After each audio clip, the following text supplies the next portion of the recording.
I had a question. What if Winston Churchill knew about upcoming war? So today we are going to play that scenario and see what we can do to stop Germany as fast as possible. For first, we delete our colonial divisions. Then we choose as the focus steady as she goes. In research, we are going to choose the default construction speed, production, mechanical computing, and also artillery bonuses. We are going to make civilian factories in the most developed parts of our country until the 1930s. And also don't forget to make your agency before you start the game. We go with global defense. And also we combine all of our fleet and air force and send them back to Britain. After global defense is done, we leave it alone for now. We go ahead with limited rearmament for now. We forget about motion of no confidence until we will get new Chamberlain. We also ignore requests from Ethiopians to host their government in Britain because we do not need them to be in our peace conference when we will capitulate Germany. Also in agencies we are going with cryptology department because we need to decrypt codes of Germany and Italy. With the first political power we got, we are going to change our economic law. I also forgot to tell you that we are going to build air and ground facilities and we are going to put them on the highest priority because we need engineering tanks and also flamethrowers at least at the start or the middle of the World War II. After limited conscription is done, we go with expanding our secret intelligence service. After upgrading the branch of cryptology, we got the second agent. Our first agent goes to Germany. And now we have our 200 political power, which we are going to spend on our army chief, attacker expert, and also a naval expert. Here, when Portugal asks you to buy some British ships, we accept it because we get a civilian factory. Now, until Baldwin is our prime minister, we need to choose our political advisors as fast as possible, because when we will lose him, we will lose his bonuses on our political advisors too. We take silent workhorse for the political advisor. Now Bulgaria wants a rearmament, ignore them and do not let them rearm, of course. And now after industrial efforts are done, we take our free research slot. Now we take logistic company because after invading Germany, we will need logistics for some time until our troops will arrive. Now after we got our 100 XP for our navy, we will choose integrated operations for screen doctrines and large unit tactics for our infantry. And now Stanley Baldwin resigns, which means that we are very close to getting Churchill. Here we go, now it's the moment to take motion of no confidence. Keep in your mind that our goal here is to get all of the doctrines before starting the war with Germany. It will make us look better and it will definitely help us too. After Austria breaks the Treaty of Saint-Germain, we are going to impose embargo. Now we are starting to make military factories. Now we elevate the Marine Corps because they are going to help us. They are going to be the support and help for us to do the most successful naval invasion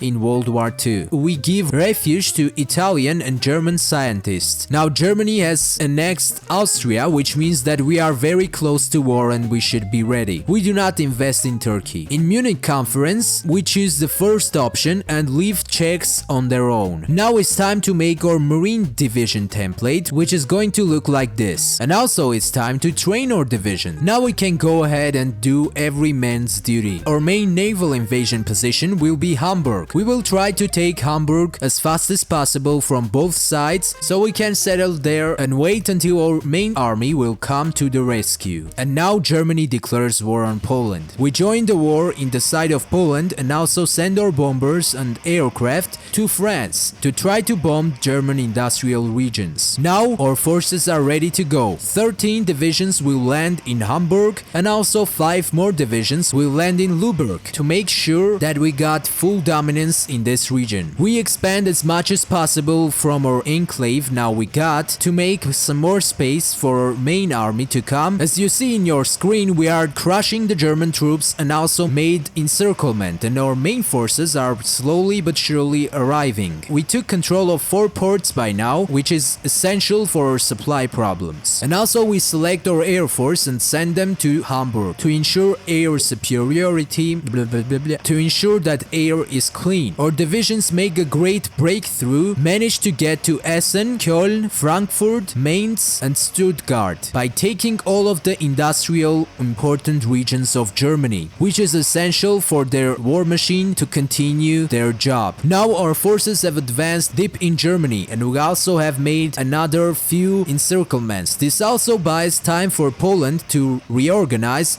and try to fight back. But our hopes aren't with Poland, our hopes are with our military. We also have an opportunity to make a huge encirclement in the border with France. Now after taking Stuttgart, our divisions are miles away from completing this beautiful encirclement. And then, after cleaning it out, French will have opportunity to bring their divisions in. Our divisions now have approached München and have captured the city successfully. The second target will be Vienna. But now our forces are struggling, which means that we need help. We are going to make a faction theater for our allies to know where they need to come. After doing that, we are going to continue our expansion as much as possible until the Germans will have the minds to stop us. Now we also took Salzburg, another important city, and we have almost established the control over Austria. And as you see here, Italians are not risking it joining the war for Germany because they see that their allies are losing. Our divisions have met quite a struggle taking out Vienna, but it's not a big problem because now we have it. The big problem is that our divisions are too much concentrated in the border with France, which we do not need to be happening. So we are going to try to clear out those encirclements. We will also try to take Prague from Germany, but as you see in the video, it will not turn out well, and it will also turn out with our encirclement and losing few divisions. But it's not a big problem. Also, German forces have successfully pushed our forces from the initial place of our naval invasion, but it's a not big problem. And now that Poland is capitulated, German forces are more concentrated in the border with us. But now, after the encirclements are gone, French divisions have arrived to help us hold the front lines. Now our marines will try to take Lübeck back and also make an encirclement in the initial place of our naval invasion. That will happen with the help of our air force. Our marines also succeed to push towards Berlin. We will see if it's possible to take Berlin now or if it's going to be a fail. And as you see here, it's going to be a fail, but we also got Rostock into encirclement.